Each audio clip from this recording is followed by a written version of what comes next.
Luigi, make sense.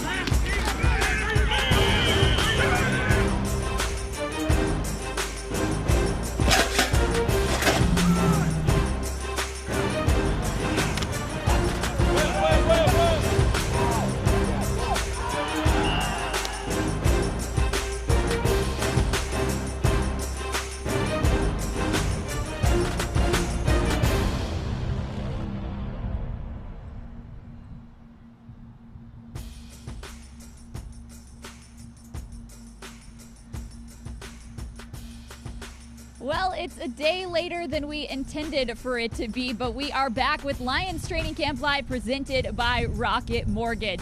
I'm your host, Tori Petrie. We were going to do our show on the defensive line yesterday with TJ Lang, but thunderstorms got in the way. It's a little breezy out here today, but at least there is no thunder and lightning, and we will be talking about the defensive line today. TJ Lang unfortunately wasn't able to come back for a Saturday show, but don't worry, we will have him on a show next week. Today my guest will be Lomas Brown breaking down the defensive line with us, so we have plenty to talk about along the defensive line, and we are excited for today's show. We are excited that the Lions will be back on the field and that it will not be raining. I got a chance earlier this week to catch up with defensive lineman Nick Williams about joining this group on the defensive line. Here's what he had to say.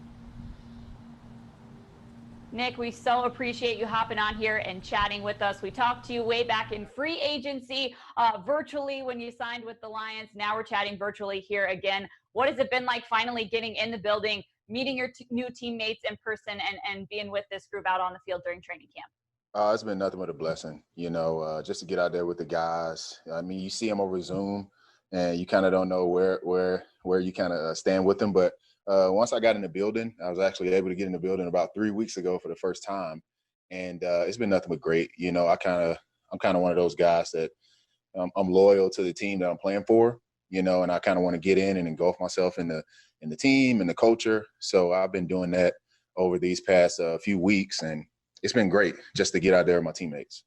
What do you like about this D-line group that you're working with? Man, we got guys that can do everything. We got guys that can come off the edge and really get after the passer. We got guys that are in the middle, like Danny and me and other guys too that can really be stout in the run. So and I like the versatility on the defensive line. I know Coach Patricia says that we're not a 3-4 and we're not a 4-3, and I believe that wholeheartedly. We're able to do different fronts and put a lot of pressure on the offense. So. And we got guys that can get the job done in every type of technique you want them to play. Speaking of Matt Patricia's defense, what do you like about that defense? You talked about, coming into the Lions. You talked about being excited to get into that defense, but now you've had some time in it. What do you think of it? Man, I love it. I'm kind of one of those guys that are really like, man, what kind of defense am I going to be playing in? Because I really love playing in a hybrid type 3-4 defense. And that's what I feel like that's what this is. We can give different looks, whether we're in nickel or base. We can give different looks, and I love it. I love it from this point. It can only get better as we dive deeper into training camp, dive deeper into the playbook. So I'm all for it. He got something good going here, and I'm just trying to be like a Swiss Army knife and do whatever he needs me to do. I love it. You had a breakout year in Chicago last year. How does that affect how you come into this year? Is that pressure to have just as good of a year this year? Is it freedom to have finally shown what you have on tape? What is that like for you? I think it's confidence. It's a big confidence boost. I know I have proved to myself, not only to myself, but to the league that I can be a great player, a dominant player. And that's what I did last year in the NFC North and just all over the league. And I start getting a little recognition for being that type of player. So I think it breeds more confidence than anything else. I can come in here and, just like I said, be a Swiss Army knife. Line me up anywhere. I'm gonna try my best to get the job done and get the job done at a high level. So just a lot of confidence coming into this year. Hopefully I can build off of last year, and can't wait to week 1. Well, we can't wait either. Before I let you go, I've got to ask you about the week that you had with your teammates. Tuesday, you guys chose not to practice. You chose to demonstrate out front of the building and call for change in racial discrimination and police brutality. What was Tuesday like between you and your teammates? Tuesday was a very intimate type setting. You know, Coach Patricia gave guys the platform to be able to speak their minds on a lot of different issues, a lot of different things that they've been going through just in life. You know, a lot of times when you're playing a professional sport, you're a professional athlete, people just think you're just like robots, you know, like you don't go and do daily life at regular places. Like you don't go out to eat at Chick-fil-A or, you know, it's just something like we're just different, but we're human. You know, we see things that go on. And I think it was a good thing. But on the flip side of that, I do know that professional sports, they play a big role in not only America, but the world. You know, a lot of people look at professional sports and this is the only arena where guys from all different religions, races, socioeconomic backgrounds come together, and the only thing that matters is, can you play football or can you play basketball? So I think sports plays a big role in bringing people together, you know, especially when you put in their fans at the games. I know this year it might be a little different, but you bring fans in there. They don't care who you voted for. They don't care, you know, who you're for, what you believe in. They just care if their team wins or not. So sports plays an important role in bringing people together, and we can't lose sight of that. So I think it was a good thing. Well, we loved seeing you guys come together as a team and bring a lot of people around you as well. And we are excited to see you out on the field this season too. Thank you so much, Nick, for the time. We appreciate it. Thanks so much, Tori. Hey, Lions fans. Thank you for watching Training Camp Live, presented by Rocket Mortgage. We'll be right back. Without technology, we'd probably be closed right now. Detroit has ranked as one of the least connected cities in America. As easy as it is for you to pick up your phone and call a colleague and email them, many people don't have access to that. We understand how important technology is to small businesses. It's allowing us to provide a service. That's why we're pledging millions to ensure Detroit businesses have access to the technology they deserve. Having access can take our community to the next level. Learn more at rocketmortgageclassic.com. Get ready for Detroit Lions Classics. A throwback to a throwback jersey. Touchdown! Wide open, Brett Merriman. Barry Sanders breaks one up, past the 30. Barry Sanders to near midfield. He's got it just inside the upright. 1994, Lions versus Cowboys. Sunday at 8 p.m. on Fox Sports Detroit. Jade is about to buy her first home, and with a verified approval from Rocket Mortgage, she has the strength to compete with cash offers. When you need an edge in the bidding war, Rocket can. Rocket.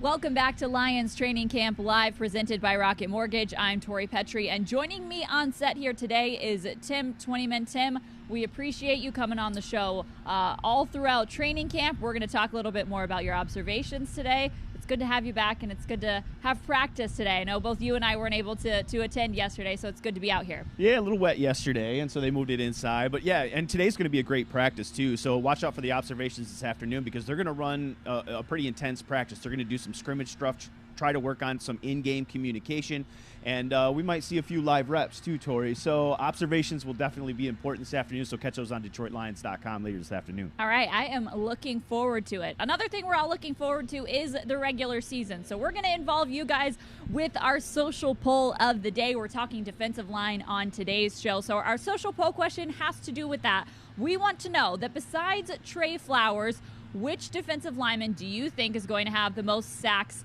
this season? I think a lot of people would automatically answer Trey Flowers, so we're going to take him out of the equation. He's out. And we're going to ask you guys to chime in on who you think it is going to be. Use the hashtag of the last name of the player you want to vote for on Twitter. So you can vote for hashtag Hand, hashtag Okwara, hashtag Shelton, or hashtag Williams for whichever one of those you think it's going to be. All right, we're going to say that is Romeo Okwara, since he is technically a defensive lineman. He's a defensive man, so we're not including the jack linebackers here. So the outside guys don't get any love on this? Maybe we'll say if you want to vote for Aquara, you get a 2-for-1. You get a 2-for-1. I like it. Yeah, so it counts for Romeo and his brother Julian. So what are you saying? What's your answer? I think among the 4 that you guys put up there, I'm going to go Nick. You know, Okay. I think he had a terrific year last year, had those 6 sacks in Chicago, you know, really getting an opportunity to play with 531 snaps. That was more than he had his first 4 years combined. So, look, he got an opportunity, made the most of it. And, you know, you watch him out here, he's been really, really good. So I'm going to go Nick Williams. I think we'll talk about him a little bit later.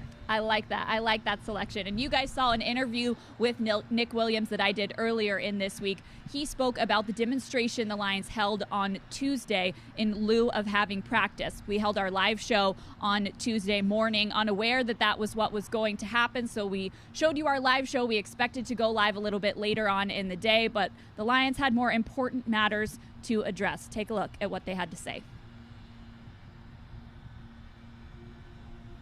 The Detroit Lions organization is going to make a stand that what happened to Jake and Blake is not okay, and we're going to speak out on it. I didn't really feel right about going into practice, and I didn't feel about going out there and trying to run some football drill without just talking to our team.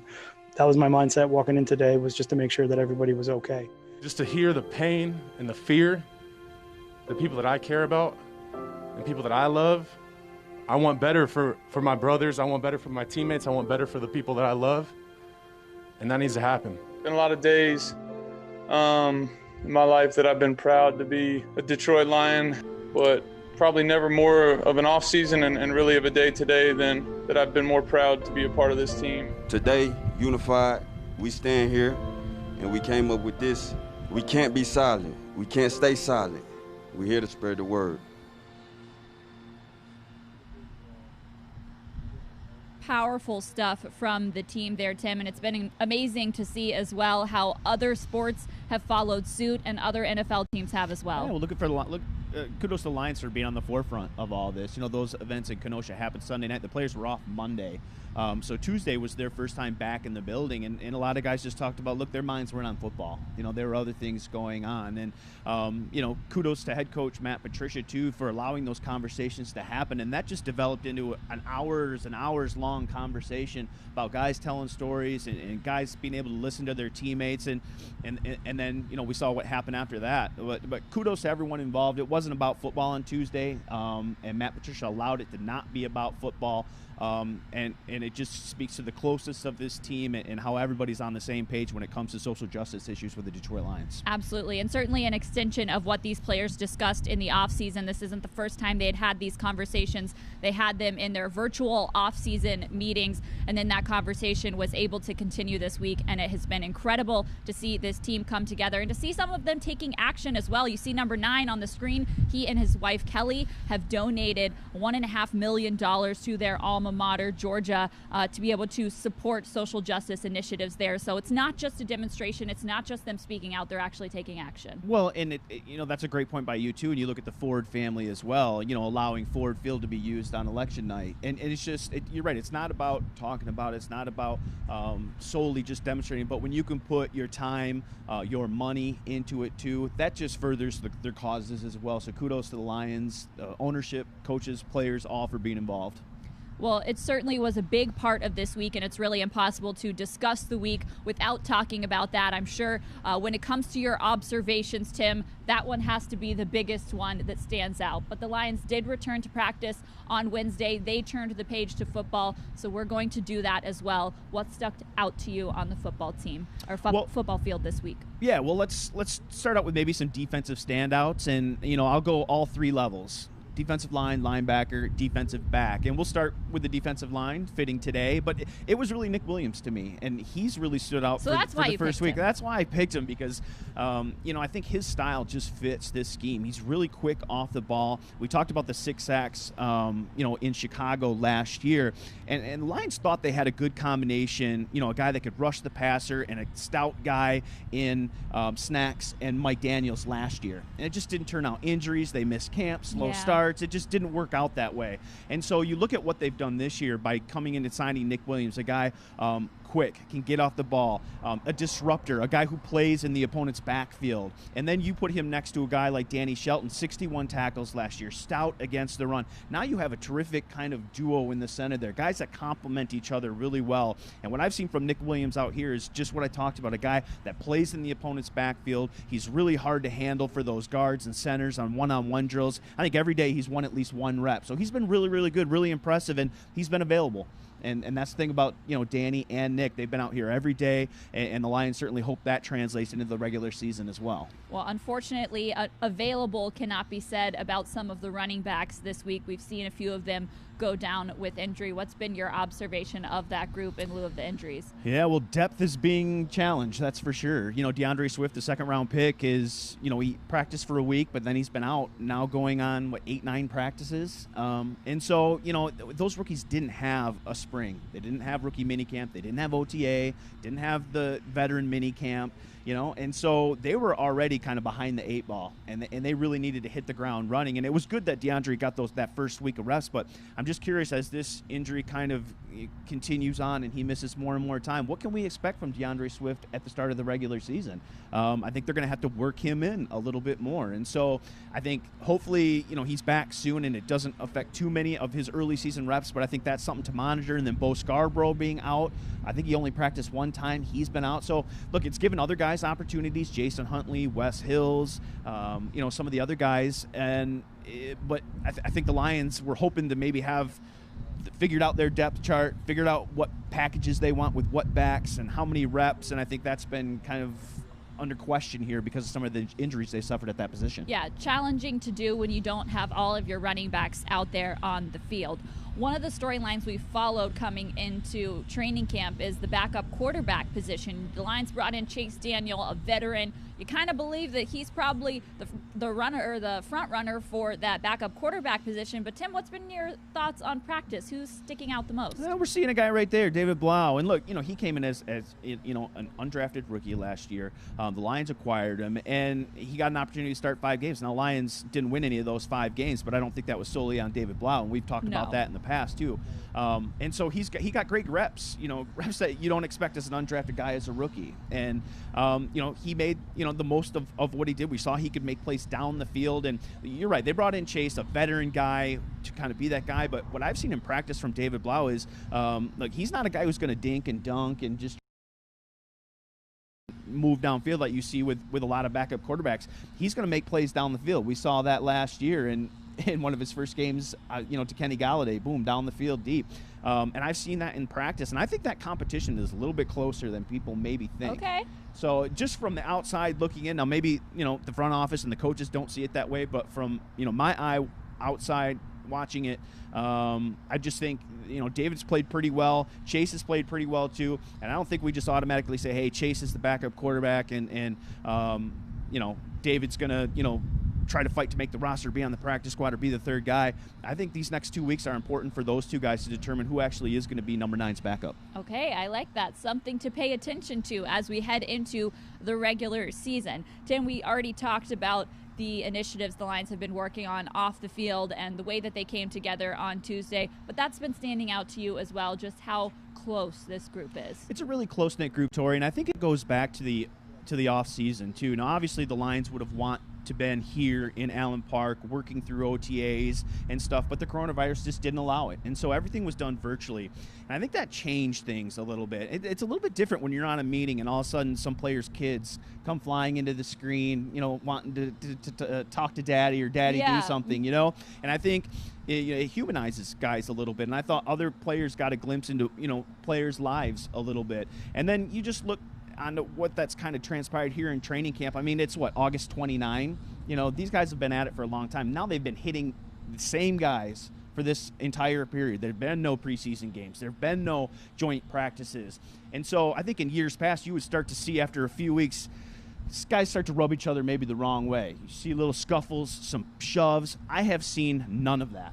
None of it. Right. At all. There hasn't been a scuffle, a shove, an argument. I think to the contrary, you see competitive periods and then guys, offensive, defensive guys slapping hands with other guys. I see wide receivers and cornerbacks working off to the side together. Yeah. It's just really, to me, from the outside looking in, more than any other year, this is really seems to be a really close-knit group. And I think that all started in the off-season training program. It's kind of, kicked right through to training camp, and we'll see what that means for the regular season in a couple weeks. Yeah, a very interesting observation on what we've seen in training camp so far. Tim, we are talking defensive line on today's show. You talked about that defensive line a little bit, and I was able to catch up with defensive line coach Bo Davis earlier this week to talk to him about the group he has to work with this year and what he feels like they can do this season. Take a look.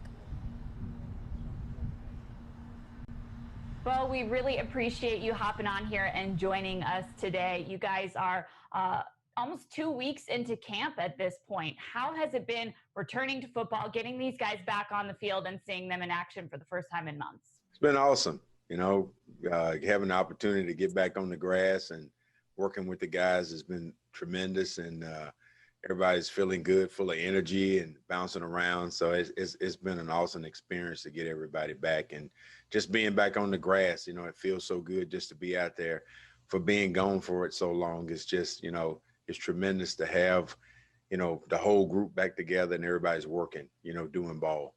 I'm sure nice to be back in pads too for the defensive line. Yes, it is. I mean, we enjoy being in pads. The guys enjoy it, and it's a good experience. Guys getting, used to their pads and stuff like that. So it's been fun, having everybody back in pads. Well, this time last year, Trey Flowers was really just coming off of PUP, just about to come off of the PUP list. He wasn't able to fully participate in training camp. What has it been like having him out there and being able to work with him and the chemistry between him and the rest of the D-line? It's been awesome, man, with Trey. Trey's he's done a tremendous job doing this time of the year, keeping himself in shape. I mean, it's just been, with him, his leadership role, the way he works every day, the intensity that he brings every day. I mean, it's just been awesome to have him out there, working again and going and doing those things. And just, he's a big plus, to our room. How can you see him improve on the season that he had in 2019? It took him a little bit of time to get going after he started off the year with that injury, but he really came on in that second half. How do you see him impacting the game in 2020? I just see him, just a guy that's going to work hard. He's going to bring it every day. Last year, like I said, he kind of started slow, but then as the season went on, he's consistent. Like when he gets going, he's going to be there every day. He's going to give you everything he's got. And, I just see big things from Trey this year. I love it. You've got a pair of brothers that you are coaching. What is that like as a coach to have those two guys who obviously, have played together and grown up together? What's it like coaching those two guys? I mean, it's fun. You get to see two guys compete. You watch them in pass rush. They're working. They're trying to get better. One is pushing the other one. So, I mean, it's a tremendous plus just to see that. And, I know big brother is helping little brother. You can kind of see that along the way. But, that's good to see and good to have two good guys like that out there. How is Julian Okwara coming along? We haven't gotten to see too much of him yet, but you obviously know him better than we do at this point. How is he coming along? Well, I mean, he's coming along pretty good. He's with the outside linebackers, and I think he's coming along very well. It's just things that he's got to continue to keep working on, but I think he's coming along well. He spends a lot of his time with Coach McKenzie, with the linebackers. And, I get to work with him with the pass rush and stuff like that. But other than that, I think he's doing really well coming along. He's going to be a good plus for us. Well, Deshaun Hand is a guy who had an amazing season in 2018 and then unfortunately dealt with a ton of injuries last year. How is he looking at this point in camp? I mean, Deshaun's coming along. I mean, came back great shape, had his body where it needed to be. But I think, he's pushing, getting himself back where he needs to be. Being in pads is great for him, with missing that time. And I think, just getting acclimated to all that. But he's doing great. The guy's working hard, locked in, focused. And, like I said, I mean, the guy's working his tail off. All right, you got a couple of new faces on the D-line as well in Nick Williams and Danny Shelton. Help us get to know those guys a little bit. What's different about what those two guys bring to the interior of the line? You know, the biggest thing with those two guys, man, you know, I'll say this about those guys is that their work habits, you know, they're perfectionists of what they want to do. They take a lot of pride in what they do. And, you know, it means a lot to these guys, man. You know, they want to win. And every day they come to work with that attitude when they walk in the building, you know, hey, you know, what we can do to get better. You know, their approach to the game, the way they look at the game, the way they study the game. The communication, you know, is like when they came in, those two guys, you know, the communication they have with each other, you know, they communicate with each other, they talk to each other. They talk about things that they can do to get better while they're on the field. They're trying to help each other out quite a bit.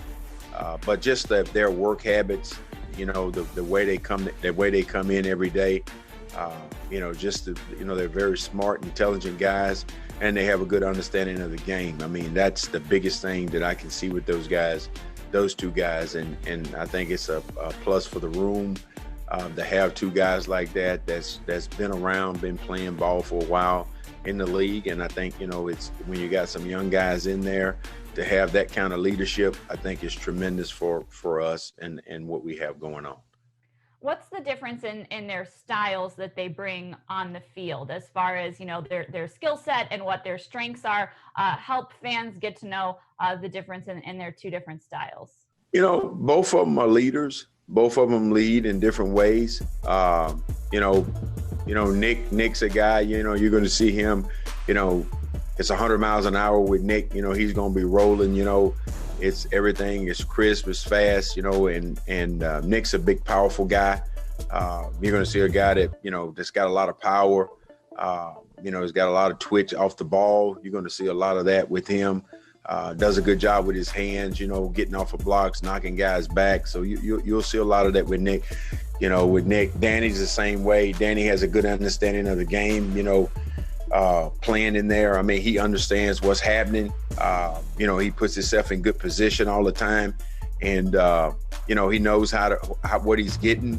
And he understands how to defeat those things that he's being getting. You know, the offensive line may be given to him. But the guy, just like I said, the tenacity that he comes with every day, both of those guys and their mindsets, you know, it's unbelievable. And I'm sure it's helpful that Danny knows the system and kind of has that experience in the Patriot system as he joins Matt Patricia's defense. Yes, it is. You know, he knows it, he understands it, and that's a plus also. You know, that a guy that knows the system and understands the system, and you know, that helps the other guys.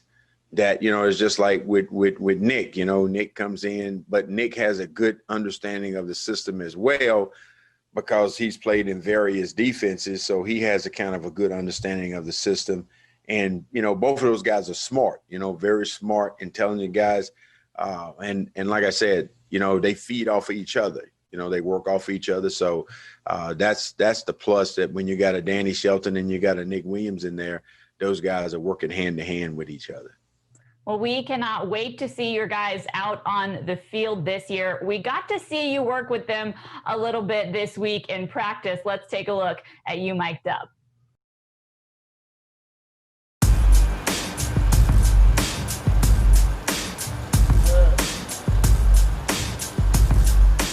He wired up today.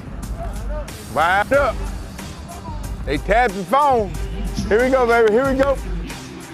Get loose, guys. Here we go. Yeah, baby. All right, here we go, baby. Here we go. City fumble, city fumble. Say, go. Get it out of there. There we go. Good. Go. Come on, get it out of there. There we go. Good job. Good rep right there. They ain't gonna just move for your ass now. You gotta knock them motherfuckers out of there. Go. Boom. There you go. Beautiful. There we go, JD. Get it out of there. Good, JD. Come on right there. Get it in. There we go. There we go. Good. Snap out them hips. Let's go.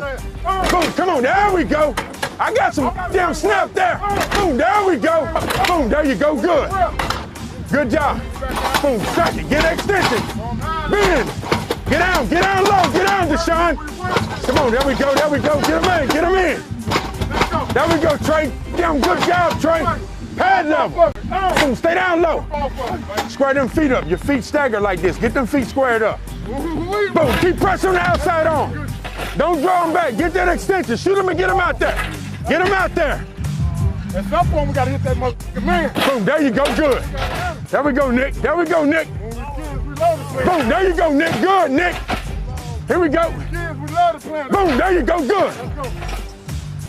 Boom, right there, there we go. Scoop block, scoop block. Boom, right there, Frank, good. Good in-flight adjust step now. Go. Boom, in-flight adjust that foot. Take that foot, loosen up some so you can in-flight adjust and get square on it. Boom, right there, Nick, good. There we go, good. Pressing right there, come on, start over, start over. You guessing. Feel the damn pressure on the guy. Feel what he gives you. Your elbows like this, I need extension. I want to see him locked out here. Lock him out, lock him out. Come on. This is how we make our fucking living. Set, feel it, feel it. There you go, get off of it. Set, work it, work it. Get off, Deshaun. Bound it on the get off. You give him a little pressure, Frank. Give him something, get off of it. There we go. Nope, he cut out right there. We lost the 3. Dang! Come on, Nick, you gotta stay there, Nick. You rip across that motherfucker's face to get there. If you swim, he gonna push you out the hole. Pretty go vertical. Vertical high, okay? Doing it from the move. As you get here, boom, that's right. Snatch back inside. Hey, come on, working right there to see it. There you go, good. Sit, hey, come on, working vertical, vertical high. Stay down, stay down. There you go, good, right there, there it is. Sit, hey, come on, working vertical, vertical high. Sit, hey, working right there, there you go, good. Don't chop them feet, take it to him. Here we go. Sit, hey, come on, working right there, there you go. It's not so much of gaining ground up the field, it's so much of getting where? Here and staying flat. Because where's that ball coming? Downhill, right? So if you stay flat down the hill line, what's gonna happen? You're gonna run into it. You're gonna run into it. Hey, working flat, there you go, good. There it is, beautiful. Hey. Got you. Cut. You cut. Your hands like this right now, he gonna throw at you and cut your ass down. Now get a slip block. You trying to push up here. Pushing up there. All right? I ain't pushing that up there. That motherfucker, I'm gonna pump his hip right there and get right off his right there. I'm trying to hit his hip, knock his out the way. There you go, good, good. Boom, work it. There you go, Danny, good, Danny. Boom, work it. There you go, good. There you go. That's all you gotta do. Read the f***ing pads. Get off, working right there. Working, Rome, come on, Rome. See, hey. See, listen, that hand going here. Hit that motherfucker in the sternum right there and you'll shut him down. Because he gonna stall. You see what I'm saying? Now you got the edge of it. Good, there we go. Good job doing what? Opening them hands up. You see what I'm saying? Good job. Hey, good work today, guys. Way to come out and work. Way to come out with a good mindset. Yeah, we made some mistakes and stuff. We'll fix it. That's what practice is for. We'll get it fixed, okay? I got to fix stuff as a coach. See what I'm saying? So it's all about getting better. I'm glad the mindset was there. Guys was giving effort today. That was awesome today. See guys flying around, guys focused on their job, doing what they need to do. Good today, guys. Good. We'll build on it. We'll get better. We're going to make mistakes. We got to get them fixed, okay? Everybody good on that? Here we go. D-line on 3. 1, 2, 3, D-line. I love those mic'd up segments. They are so much fun to watch. It's great to get an inside look into practice every single day. All right, you heard from Tim Twentyman, and now you are going to hear from Lions legend and WJR radio analyst Lomas Brown. Lomas, thank you so much for coming on the show. We appreciate you. Thanks for having me, Tori. I know we were going to talk to you in one of our shows next week, but we did some switching things around with the Thunder and Lightning canceling practice, or at least moving practice indoors yesterday and canceling our show. So we appreciate you showing up on a Saturday for us. Well, a big fella could be flexible. You know, us big guys, we're pretty flexible. Exactly. Well, let's talk about the defensive line because that's what we are going to be focusing on today. We have lots for you in the show, but let's ask our trivia question of the day. It may or may not have something to do with the defensive line. I'll let you guys figure it out because here is the question. Which two universities have produced the most Lions on the current roster? Don't give the answer away, Lomas, but what do you think? Okay.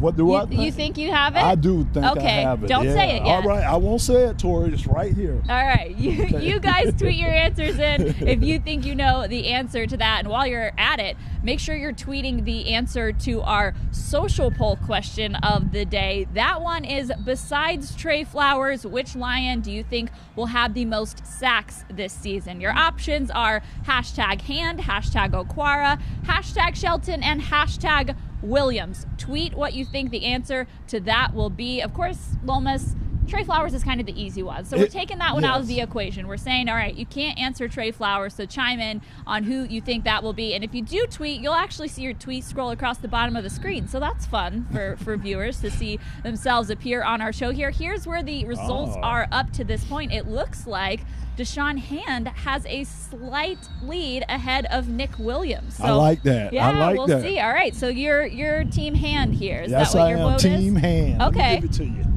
All right, Team Hand. We will go with Team Hand. Tim Twentyman had Nick Williams. Yeah. You've got Deshaun Hand.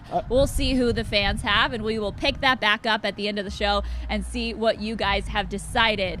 All right, we've got lots to talk about the defensive line. This is an area that is going to be important for the Lions this season. While we're talking about the defensive line, Lomas, I want you to help us.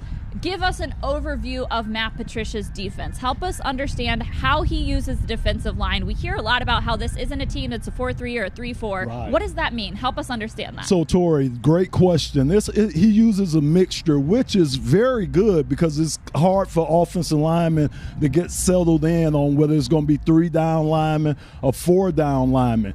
I love when Coach Patricia, he has a run-stopping defense, which I like to call the bear defense, meaning he brings in 3 defensive linemen and the rest are pretty much linebackers and defensive backs.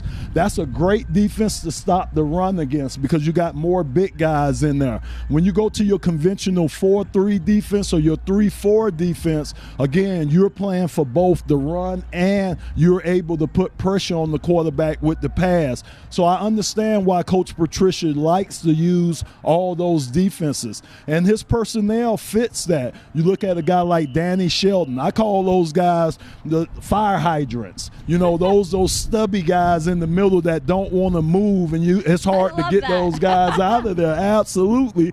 And then you got a Nick Williams right next to him, a guy that likes to penetrate, get upfield, and cause problems. So I think those two guys in the middle, I think that's going to be a nice little combination because, again, those two guys do different things, and it causes different problems for the offense. Well, pass rush was certainly not the Lions' strength in 2019. How important is it for them to turn that around this year? Tori, to me, that's the biggest question because we can't, as we seen last year, we let quarterbacks get comfortable. And once a quarterback, especially if he's comfortable in the first quarter, you know, it's going to continue throughout the game. I think the key to me is you have to rattle a quarterback early. And the way you rattle him, it's not necessarily having to sack the guy. But if you get pressure on him and get hits on him, the quarterback will speed up. He will feel that, and he will look for it. So I know a lot of emphasis is on sacks, getting the quarterback on the ground. But if you get around that quarterback, put pressure on him and hit him, he'll start feeling the effects of it. All right, you weren't a defensive lineman, but you played against plenty of them. Help us understand defensive line drills. What are we looking at? What kind of things are we watching for to show us this is what looks good, this is what is a good play in a defensive line drill? So you'll see with defensive linemen, a lot of things they like to do is with their hands. That's one of the most important things for defensive linemen is to get their hands on the offensive lineman. So if I put it in terms of, let's go to dancing with the stars, Tori. If I put it in terms of dancing, D linemen, they like the slow drag, slow dance. They want you close up on them because they can make counter moves when you're close up on them. As compared to us offensive linemen, we like the cha-cha. We want to keep those guys as far away from us as we can because, again, it gives us the opportunity to block them. So when you see a lot of the defensive linemen drill, a lot of their drills are in close proximity because, again, they use their hands, they use swim, they use rips. It's a lot of different techniques that they use, but they have to be right up on the offensive lineman for those techniques to be successful. All right, for a fan who maybe is just a casual football fan that's tuning into this and they hear you say rips and swims, explain that. So a rip, so it basically a defensive lineman, he want to take his inside or outside arm and rip it through, having the motion of almost like an uppercut. And again, that gets up under the offensive lineman's shoulder, and it's hard for an offensive lineman to keep that defensive lineman down. So the rip is effective. The swim move is effective. So if you think about and you're in the pool and you're swimming and you're trying to swim over somebody or bring that arm up and over, that's the swim move. Again, that's effective against offensive linemen, especially if you have an offensive lineman that likes to keep his head low. The swim move is very effective. And of course, the one I used to always hate, Tori, was the slap and rip. A combination, a guy would slap you where he's trying to throw you to the side and rip up under you then. So that was a very difficult move to stop. So they have different techniques, different moves that those guys like to use. We used to hate those things, Tori. Hate them. I bet you did. Now, you talked earlier about how important it is to get hits on the quarterback, even if it isn't a sack. No guy did that better on the Lions last year than Trey Flowers in that second half of the year. He had 21 quarterback hits over the course of the season, and 18 of those were from weeks 8 to 17. Those quarterback hits, those 18, were third by any defensive end over that span. So he really came on in the second half of the season. What are you expecting from him in 2020? Oh, big thing. So I'm going to throw another stat at you, Tori. Over the last 3 seasons, only Khalil Mack and T.J. Watts have had 170 tackles, 21 sacks, and 7 forced fumbles. So Trey is right. You're talking about Those some are of good the names to be with. absolutely some of the elite players in this game. So we know we have one of the elite players in this game. We also know he was banged up a little bit early last year, missed training camp, so that really hurt him last year. But you can see with a healthy Trey Flowers coming off the ball, causing havoc on the outside with a Danny Shelton, and you got a Nick Williams on the inside. It shouldn't be too many places for a quarterback to come. So I'm really looking for the addition of those guys on the inside to help Trey Flowers on the outside. But to me, our unquestioned leader on the defensive side of the ball is Trey Flowers. What do you like about Trey's technique and the way he plays the game? So I love the way he stays low, and that's the one thing. Remember, that's what they're working on in this game. Absolutely, Tori, because remember, most of your offensive linemen are bigger than your D linemen or defensive ends. So the key for them is to stay lower than the offensive lineman, use your leverage against him, get up under that offensive lineman. The other thing I like about Trey is when he is going through his pass rushing moves or using the move on the guy, he never stops moving his feet. He's always moving forward on his moves, and that's one of the hardest people to block when you got a defensive end that's always moving forward, using moves on you, but he's always moving forward. A lot of the young defensive ends, if you watch them, Tori, when they make their moves, they stop their feet. And for an offensive lineman, once you stop your feet, then boom, I could get my hands on you and lock you out. It's the guys that keep their feet moving during their moves that cause the most problems. Right. All right, well, Romeo Okwara had an incredible season in 2018. We didn't quite see the same stuff from him in 2019. Yes. He had 10 quarterback hits, 1.5 sacks, but in that season before, he had 7.5 sacks and 14 quarterback hits. What version of Romeo Okwara do you think we'll see this year? Well, Tori, look, that's what happens in the NFL. When you become good or teams have to game plan for you, that's what happens. You get everybody's attention. I'll never forget, I had a coach, my offensive line coach told me, and this was before I made any of my Pro Bowls, and he asked me, he said, how bad do you want it? I said, I want to be a Pro Bowl player. And he told me right then, he said, once you become a Pro Bowl player, he said the bullseye is going to be on your back.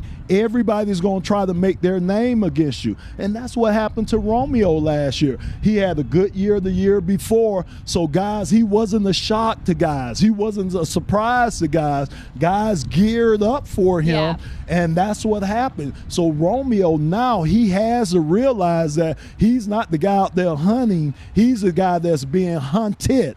So he has to take his game to the next level to contend with those guys out there. So I think there's a little maturity in there. It's things that you learn that I think there's a little maturity that should help them this year, that hopefully have a better year than last year. Yeah, you definitely hope so. And then you also have his brother, Julian, joining the team. Now, Julian is an interesting one because he doesn't quite fit in the defensive line show, and he doesn't quite fit in the linebacker show because he does a little bit of both. You see him work pass rush with the defensive line, and then you also see him work drills with the linebackers as well. But for the sake of talking about the Okwara brothers, we're including him in this show. So let me get your thoughts on the rookie and what he could be for the Lions. So a hybrid type of guy, smaller than his brother Romeo. I think he's a little quicker than Romeo is, and he seems to be a guy that's used to playing outside in space. I know he did a lot of that with Notre Dame last year, so he's a guy that's used to being out in space, being able to cover corner running backs and tight ends if he has to. I think the thing that Julian has to work on, I think he has the linebacker skills down. So to me, he has to work on all the things that the defensive end has to do, meaning some of the things we talked about earlier, Tori, sticking, getting your hands out on guys, being strong with your punch, coming up with a counter move, off of your swim or your rip, making sure you have another move, because in this league, you got to have more than one move as a defensive lineman, because these guys, these offensive linemen are too good just to have one move. So to me, I think he'll be a nice little asset, a guy that you could stand up, a guy who could put his hand in the dirt, a guy you could move all around on the defensive side of the ball, and maybe even the guy you could drop back in coverage. So he can be a valuable tool to this Lions defense this year. Well, we've pretty much talked about the edge rushers that the Lions have, at least the ones that play on the defensive line, and we're almost about to move into the defensive tackles. But what does that say about the defensive line group and how Patricia likes to structure his roster? Because there really aren't a lot of big-name defensive ends on this defensive line, really outside of Trey Flowers. That's right. You're right. So, Tori, what that means to me is you have to be a guy under Coach Patricia's system. You got to be able to play multiple positions. You really do. You can't be a specialist in his defense because you're going to get moved around. You don't know whether you're going to, like I say, have your hand in the dirt. I seen D linemen standing up in his defense. I seen defensive linemen drop back into coverage in this defense. So that lets me know he's always looking for versatile linemen that are smart too, because you have to be smart to play multiple positions on a defense, especially in the NFL. So I think the type of guys he's looking for, tough guys that can play multiple positions, but smart guys that are able to handle some of the things, some of the pressures that will be put on them from playing different positions on that D-line. Well, one guy that Bob Quinn and Matt Patricia obviously thought fit their defense was Nick Williams. They brought him in free agency. He had a breakout season with the Chicago Bears last year. He's been in the league for a while. He was actually out of the league in 2017, but he came back, worked his way back, and had an absolute breakout season last year. He had 5 tackles for loss, 6 sacks, and 9 quarterback hits for the Chicago Bears. What does he bring to the Lions defense? Oh, my goodness, man. I tell you what, if he could do just what he did in Chicago, be that penetrator that gets upfield, be that disruptive force in the middle where guys, almost like an Aaron Donald, not on that level, but like a guy like Aaron Donald where you have to at least slide another offensive lineman over there, or you have to have another offensive lineman watch this guy because he's that good on the inside. You don't get a lot of guys like that. Your Fletcher Cox, like I say, your Aaron Donalds. It's few guys that you could be able to put on the inside and those guys get sacks like Nick Williams was able to. And that's a great comfort because, again, Tori, remember that umbrella I told you about that offensive lineman like the form? Yeah. Well, again, with a guy like Nick Williams, the quarterback won't be able to step up into the pocket because of his penetration and his ability to get to the quarterback. So it really won't lead the quarterback anywhere to go. So that's the luxury in having a guy like him in the middle, especially with guys like Trey Flowers and Romeo Okwara coming on the outside. Well, he definitely has his work cut out for him because, like you mentioned, he showed what he could do on tape last year for the Bears. So now people know about him. People know what Nick Williams brings. But I love what he said too, Tori. He said he has to keep his foot on the gas, meaning Nick Williams. That's a great attitude to have. That means he's not resting on his laurels from last year. So I'm glad to see the attitude that he has about that. Well, he'll be playing beside Danny Shelton there in the interior of that defensive line. Danny Shelton was who the Lions brought in free agency alongside Nick Williams on that defensive line. He was with the New England Patriots at one point in time, so he's played in this Matt Patricia defense. So, how does he fit into this defensive line, and what's different about what he brings than what, Nick Williams brings? To me, I think Danny would be more like a coach, a defensive coach on the field for Coach Patricia, meaning he could help get Nick Williams in position. Those other D linemen, if they're out of position, he's a guy that knows this defense, that's been in this defense, that knows what Coach Patricia expects, that knows what Coach Corey Underlin as a defensive coordinator is going to expect out of him.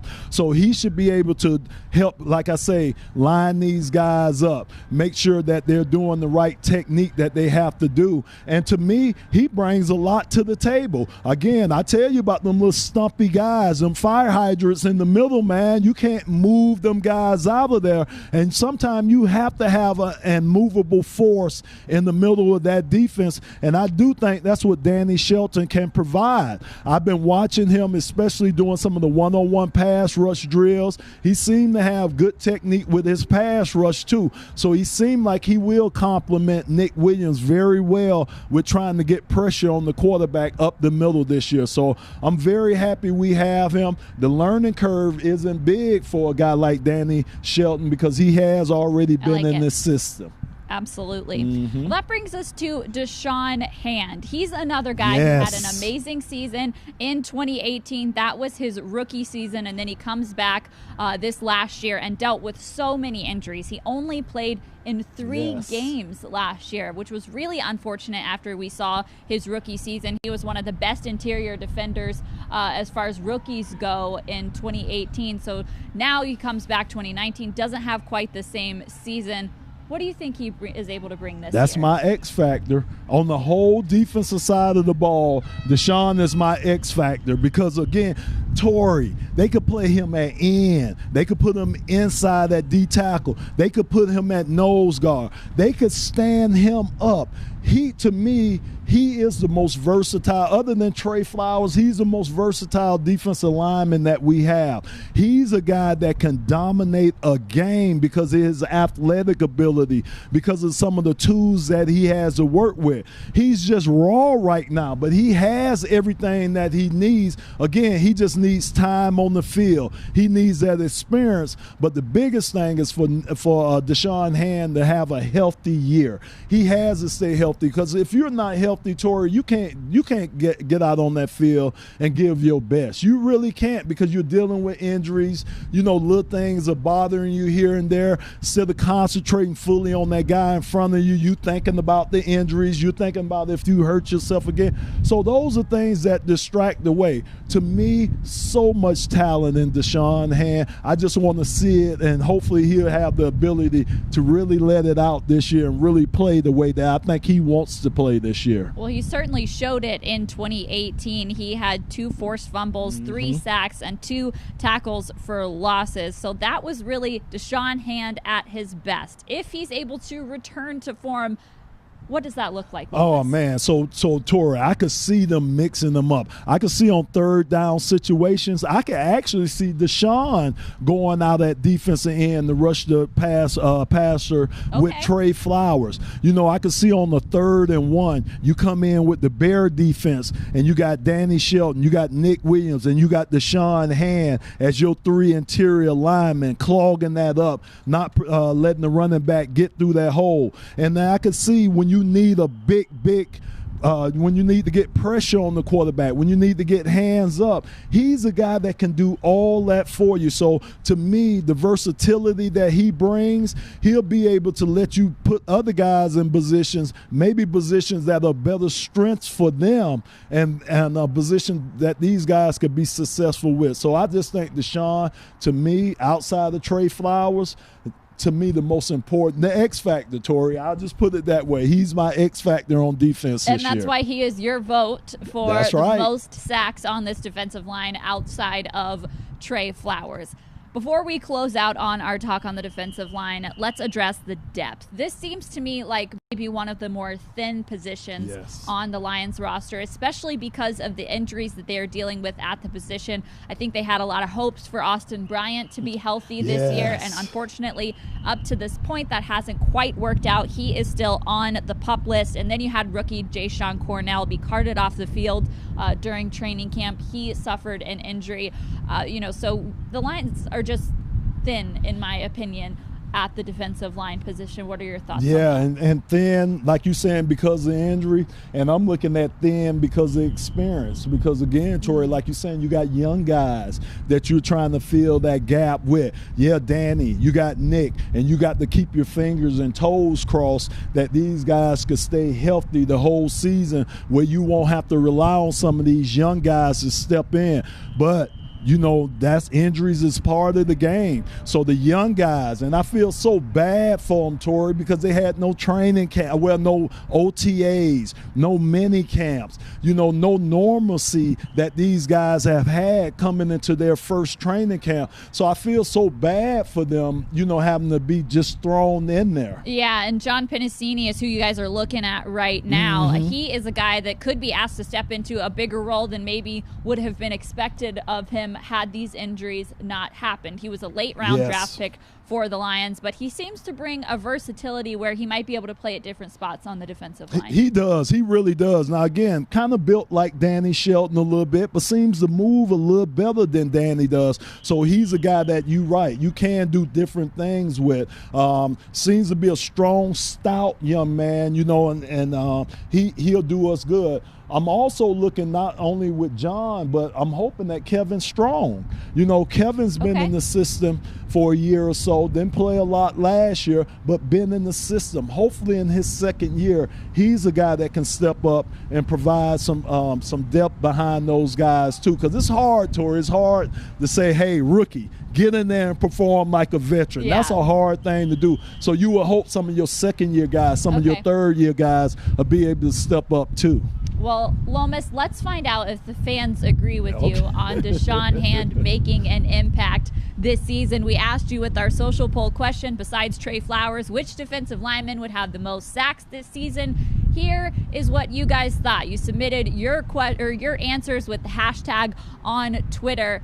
It looks like you are going with Lomas Brown's selection. 44% votes for Deshaun Hand, followed not too far behind by Nick Williams at 37%. So that's a pretty close race right there. And I think that those two guys are definitely ones to keep eye on this year. I think the fans see it. I think the fans know the talent that Deshaun has. Maybe they just trust you. Thank you, fans. I appreciate that. I love it. Well, we also asked you a trivia question earlier on in the show. We asked you which two universities have produced the most Lions on this roster. There's two of them that actually have 4 players from that university that are on the Lions roster. Which two schools do you think that is? Well, I was going to say Ohio State, I thought.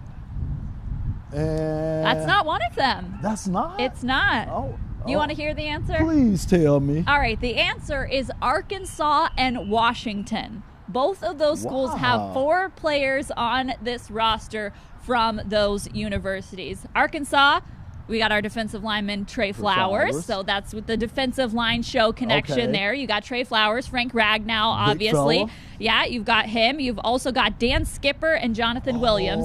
Jonathan Williams, the running back who joined the roster during training camp. So those are your four from Arkansas. And then from Washington, Danny Shelton is your defensive line connection. We always got to make it related to the topic of the show. So Danny Shelton is your defensive line connection. And then you've got Hunter Bryant, the rookie tight end. You've also got Marvin Hall and Desmond Trufant.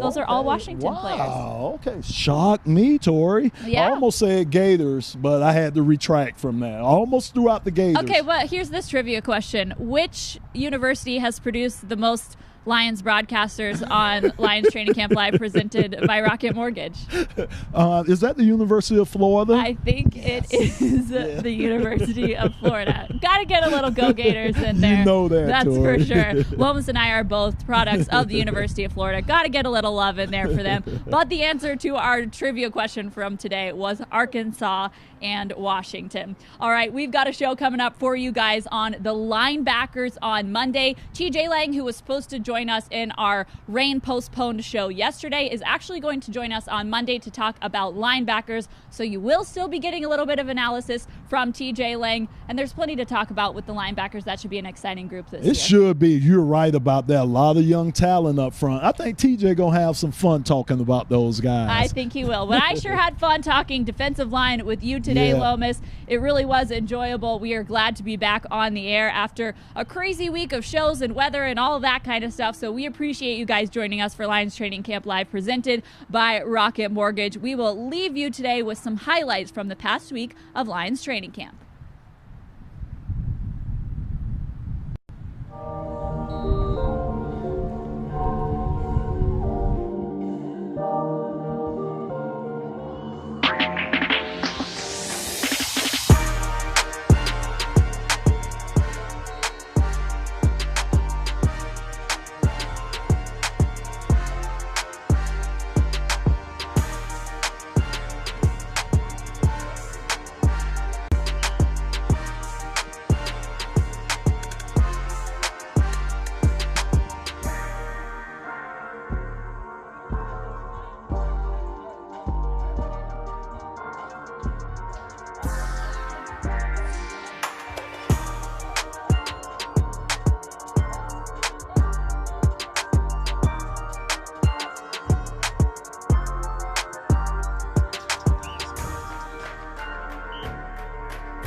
Without technology, we'd probably be closed right now. Detroit has ranked as one of the least connected cities in America. As easy as it is for you to pick up your phone and call a colleague and email them, many people don't have access to that. We understand how important technology is to small businesses. It's allowing us to provide a service. That's why we're pledging millions to ensure Detroit businesses have access to the technology they deserve. Having access can take our community to the next level. Learn more at rocketmortgageclassic.com. Get ready for Detroit Lions Classics. A throwback to a throwback jersey. Touchdown! Wide open, Brett Merriman. And Barry Sanders breaks one up, past the 30. Barry Sanders to near midfield. He's got it just inside the upright. 1994, Lions versus Cowboys. Sunday at 8 p.m. on Fox Sports Detroit. The Martins here just realized they outgrew their home, so they used Rocket Mortgage to finance their next one. Need to know if your next home fits your budget and your family? Rocket can.